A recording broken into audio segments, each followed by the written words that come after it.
मार्गावरील परशुराम घाटातील संरक्षक भिंतीची माती पाण्याच्या प्रवाहात वाहून गेली। डोंगरातून येणाऱ्या पाण्याच्या प्रवाहामुळे परशुराम घाटातील गॅबियन वॉल ढासळण्याची भीती वर्तवण्यात येते। परशुराम घाटाच्या सुरक्षेचा मुद्दा ऐरणीवर आला असून परशुराम घाटातील समस्येवर उपाययोजना करण्याची मागणी नागरिक करतायत।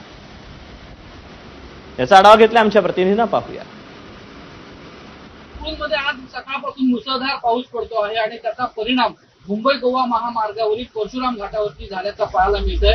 माझ्या मागे तुम्ही पाहताय हा परशुराम घाट आहे आणि या परशुराम घाटामध्ये गेल्या महिन्याभरापासून या ठिकाणी संरक्षक भिंतीचं काम सुरू आहे आणि मुसळधार पाऊस सुरू झाल्यामुळे या ठिकाणी असलेला हा जो भराव आहे, हा भराव पाण्याच्या प्रवाहात वाहून गेला आहे। आपण दृश्यांच्या माध्यमातून पाहू शकता की इतक्या मोठ्या प्रमाणामध्ये हा सगळा भराव या ठिकाणी वाहून गेला आहे। त्यामुळे कुठेतरी या मार्गावरून प्रवास करणं हे धोकादायक होतं की काय असं प्रश्नचिन्ह उपस्थित होतोय।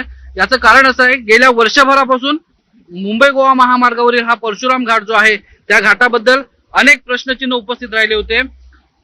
या घाटात सातत्याने दरड कोसळत होत्या, मात्र दरड कोसळू नये म्हणून या ठिकाणी ही जी संरक्षक भिंत आहे ती प्रशासनाकडून बांधण्यात आली होती, मात्र ही उपाययोजना देखील फोल ठरताना दिसते।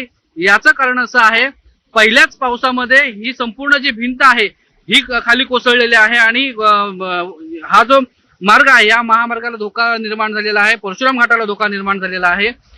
दृश्यांच्या माध्यमातून आपण पाहतो ही संपूर्ण जी माती आहे ही खाली पाण्याच्या प्रवाहातून गेली तर या ठिकाणी मोठा धोका निर्माण होऊ शकतो आणि महामार्ग बंदही होऊ शकतो अशी परिस्थिती आहे। त्यामुळे परशुराम घाटावरच्या ज्या उपाययोजना आहेत त्या पूर्णत्वास नेण्यास कुठेतरी प्रशासन कमी पडलं आहे का असा प्रश्नचिन्ह देखील या निमित्ताने निर्माण झालाय।